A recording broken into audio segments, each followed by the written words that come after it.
Welcome back to another broadcast from PAX East 2016. It is day 3. Last day. It is the last day. It's all over. We're done. We are done. It is now 9:30 at night. Figuratively, we are exhausted. We are. If our feet were sore yesterday, imagine a whole nother day of walking all day. Another great day though. Yeah. We ended it off with a nice dinner at Fajitas and Ritas here in Boston. Brian and Ann's favorite place. In fact, Brian said he's the mayor on Foursquare, or Swarm, whatever they call it now. Yes.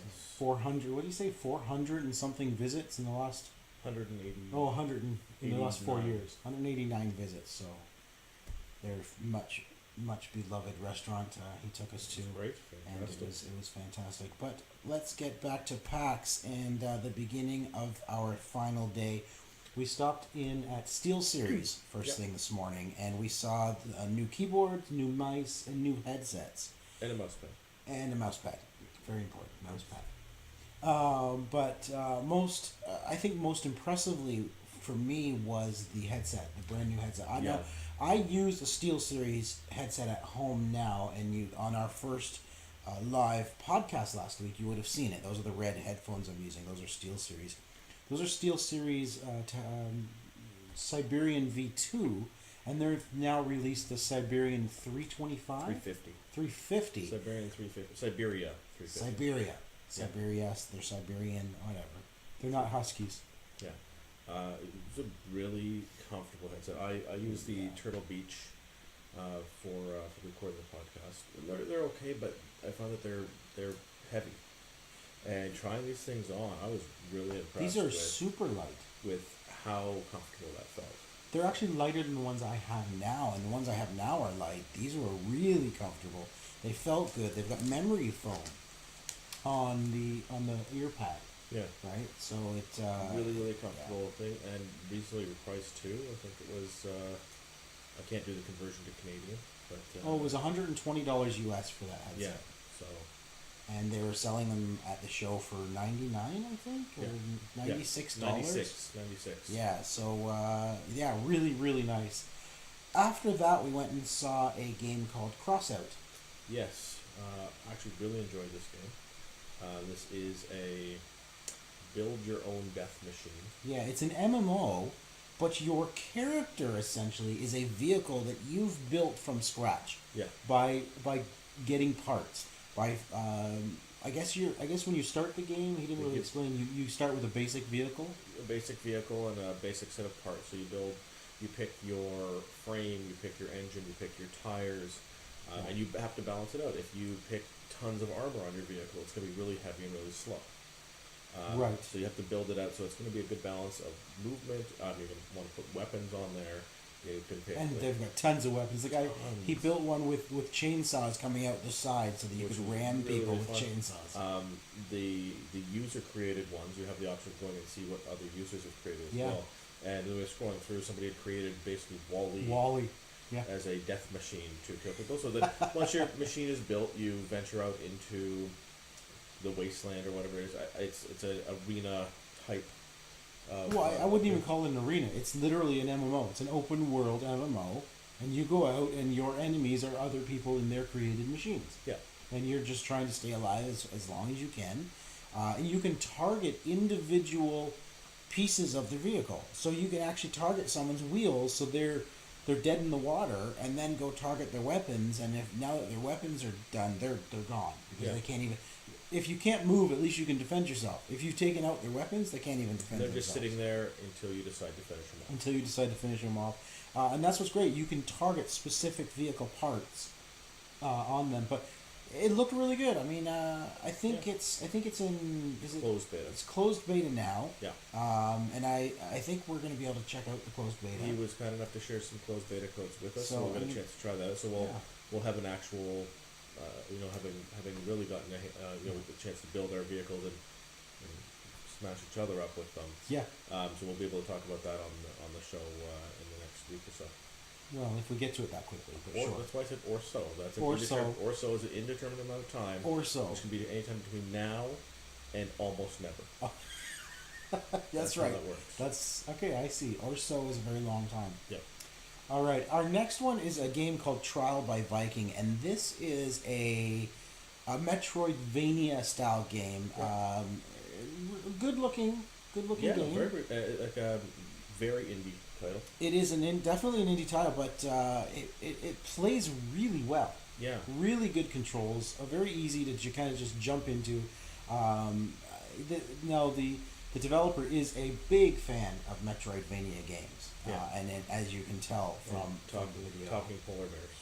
Yeah, definitely. You got to have talking polar bears. It's important. Yeah. Especially when you're talking about Vikings. Yeah. I enjoyed the game for what it was. I had a lot of fun with that as well. I mean, I died a lot, but I always do in these games. It's not an easy game though. It is a tough game. For that matter, he didn't put us into level 1 or level 2. He said this is level 32. He threw us at. Yes. So I actually did pretty darn good. Sean got to play level 1. I got to play level 32. Right, that's how it worked. Yeah, so sure. That's exactly how it worked. So Tico, would you see yourself playing this game like in its full? I can't remember how many levels he said there were. I think 40 something or more. I can't remember now. I can see wanting to play this. I don't necessarily like. I mean, I'm sure at a certain point, these puzzles are going to get to the point that I am going to really suck at them, and I'm not going to be able to maneuver. But now, it looks like one of those ones that I would enjoy trying. Now, some of the levels he's designed, he said, are designed after like a Mario game, where it's just get from one side to the other. Yeah. And then one of them he showed us did look like a Mario game with the rotating fire lines and looked very much like a Mario game. But I enjoyed that game a lot. Yeah. We'll see what it's like when it comes out.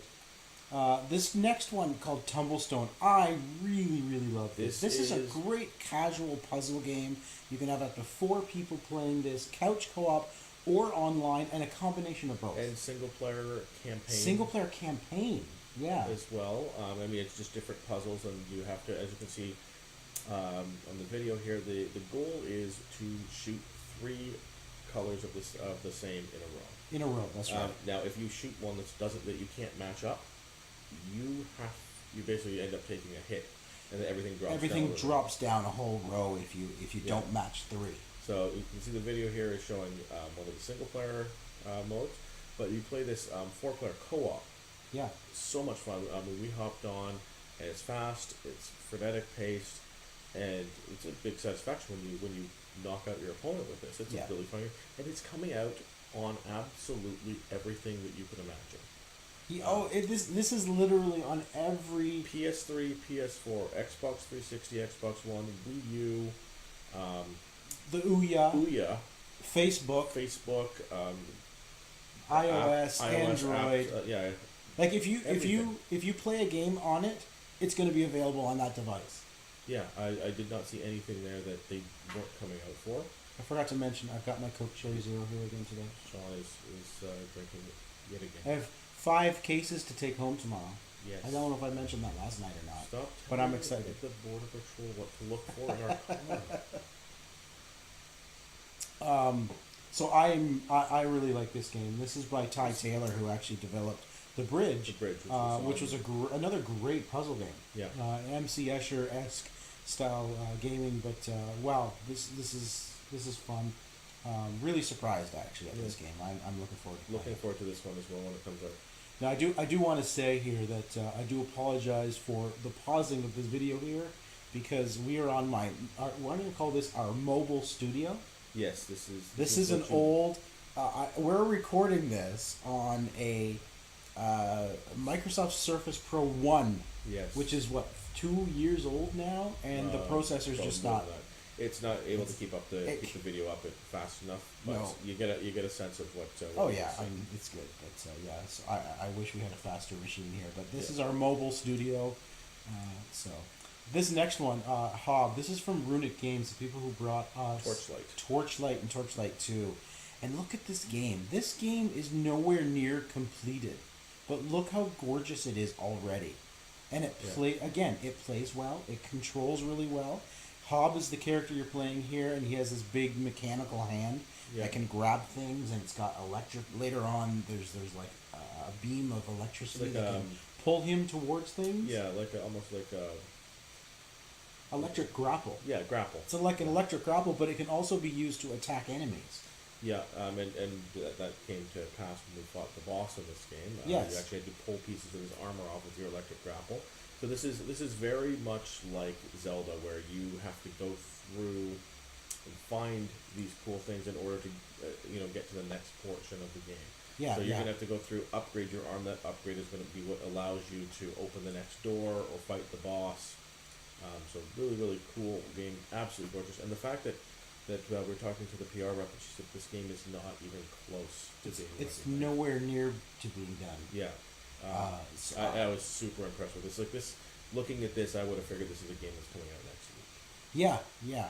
Kind of sad that it's not, to be honest with you. Yeah, I hear you. So yeah, you got dodge. You can lock on to enemies as you're fighting them. It really, I really enjoyed this. It's got a great art style to it. And I was listening to the audio for a bit, and it sounded fantastic. Yeah, and as you said, that wasn't even the final audio because he's working on the audio for the game, and he didn't really invest time into the audio for the demo. All right, let's move on to Rokh. Now, Rokh is this. What you're going to see here, this footage here, is only 5 months into development of this game. Rokh is, in essence, Ark on Mars. It is a totally open world game. No missions, no objectives. Well, don't die. It is a survival game. Don't die is the objective. It's survival. You're going to mine things. You're going to you can dig. You can find items you need, and then you can build shelter. You don't. You can't. It's not can. You have to. You have to. So you have an oxygen level and a power suit level, and so basically you have to create yourself shelter, and you have to create it in it. You have to get it sealed.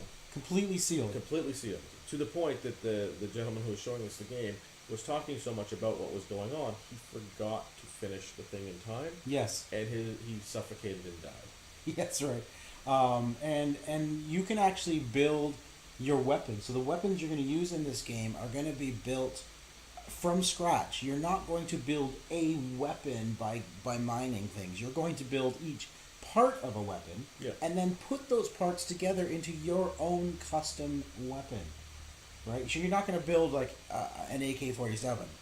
You're going to build whatever you want based on what kind of scope, what kind of grip, what kind of main chamber mechanism, and you're going to put it all together into your own weapon. So anyone playing this game, and it's a persistent world, you're going to jump into servers. You can host your own server on it, and it sounds amazing. Yeah. Like really, I mean, I don't know personally how much time I'd spend in a game. That's just me, because I don't particularly enjoy games that have no goal or no guidance. Yeah. Not guidance, but give me something I need to accomplish, and I'll go do it. Like finish this by this much time.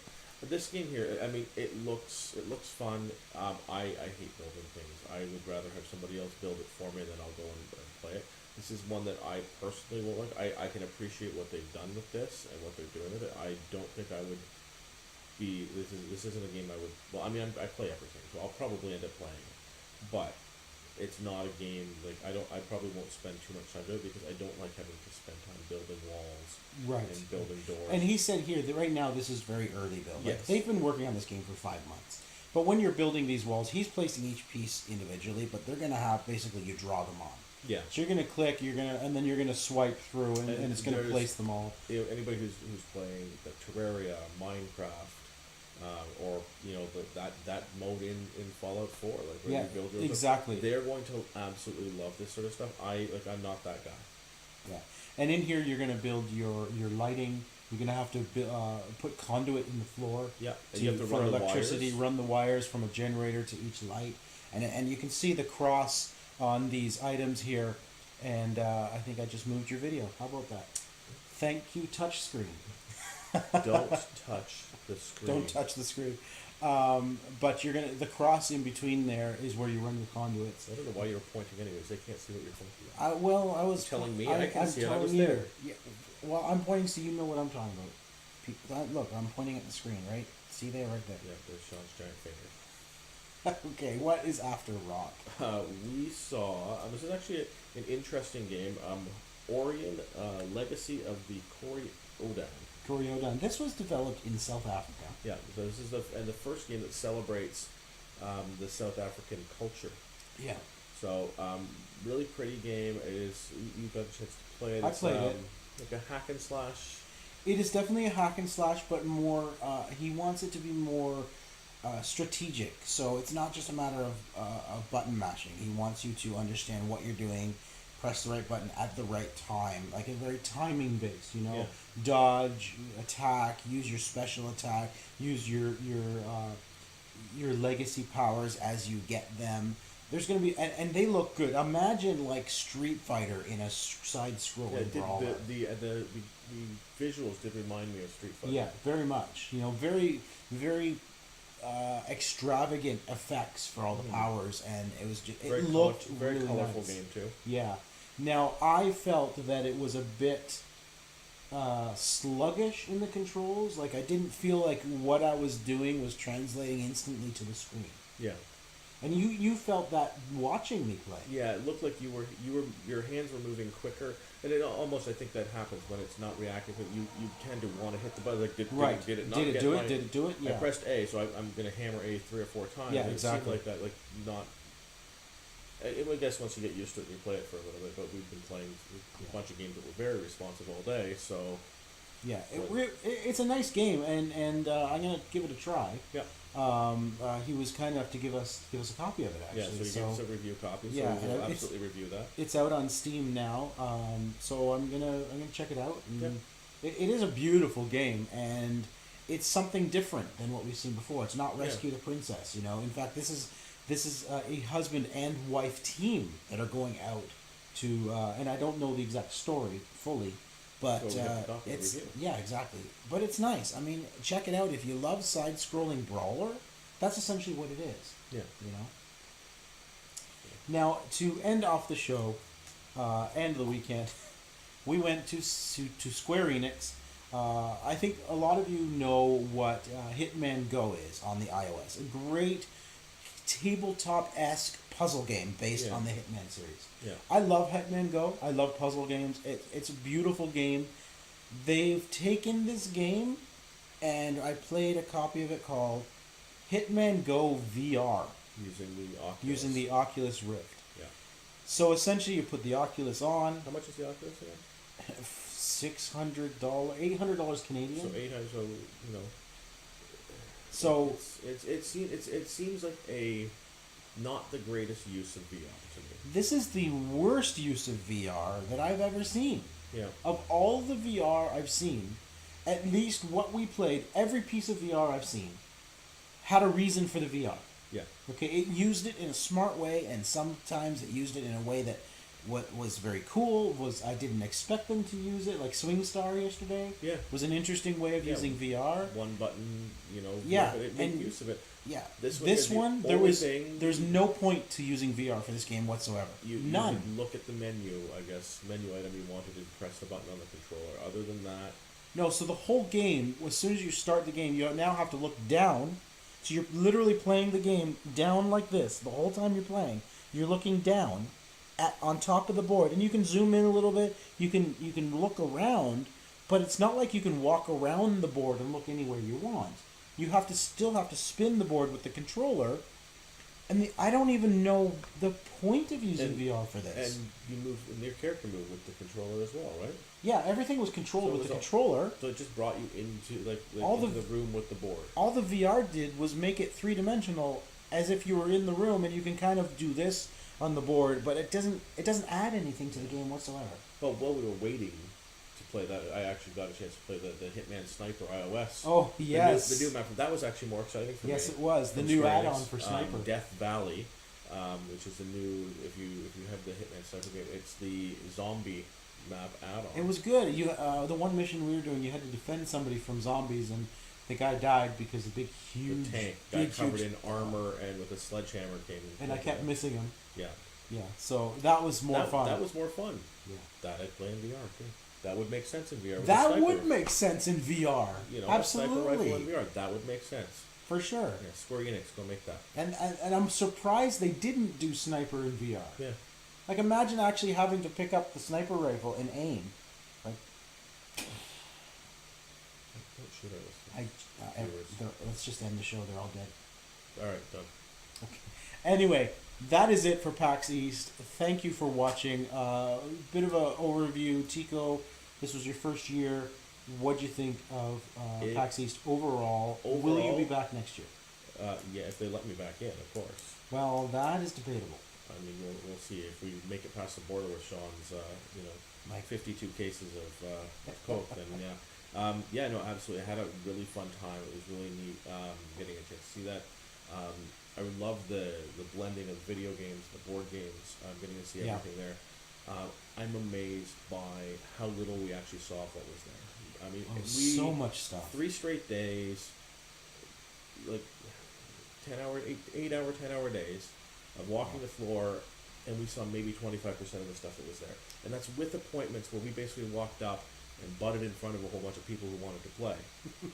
Yeah, that's true. And we like there's people who are going there and waiting 2 or 3 hours in line for stuff. I don't get that. I don't get that.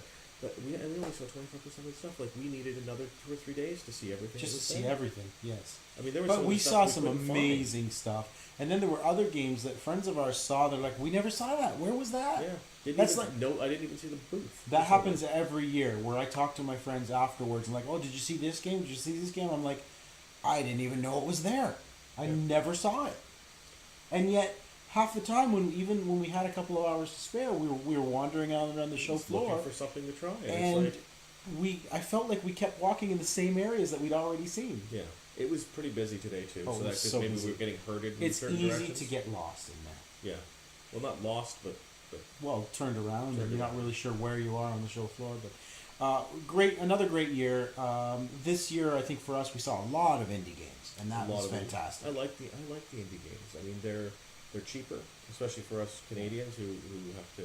And they're getting more impressive every day. Yeah, like you're getting a game, something like Mikazoo, or as Sean says, Mekazoo, or Air, or Shadow Tactics. These are games that are going to be probably less than $30. Yeah. When they launch on console or PC or anything like that, and you're getting a great experience out of that, as opposed to these $80. For sure. $80 AAA titles that, I'd rather pick up 2 or 3 of these indie titles and try these out than, often than there's so many good games, but all the games that we really enjoyed, we talked about here. I mean, my favorites would be things like Hob, Air, Shadow Tactics. Yep. The great game 7. We never talked. Did we talk about 7 yesterday? I think we missed talking about 7 yesterday. Yeah. We'll talk a little more about it on our live cast on Thursday. But 7 is a great game. I'm looking forward to playing that. It's an open world RPG, top down. Diablo-esque. Not Diablo. It's the look. The top down look. It's an isometric look, but it's an actual RPG with missions and Assassin's Creed style parkour and assassination and stealth. Full story. Looks great. Created by developers from The Witcher 3. Yes. And very early in development. I don't think we're going to see that for another year or two. Yeah. But still very polished looking for where they're at. So we missed talking about that. Well, I think we'll talk a bit more about it on the live cast. Yep. But that is it for PAX East 2016. Thank you so much for watching these last 3 days. Yep. We'll see you next year. Tune in Thursday night, 7:30 Eastern time for the OMG Hour Live. So we'll be back then.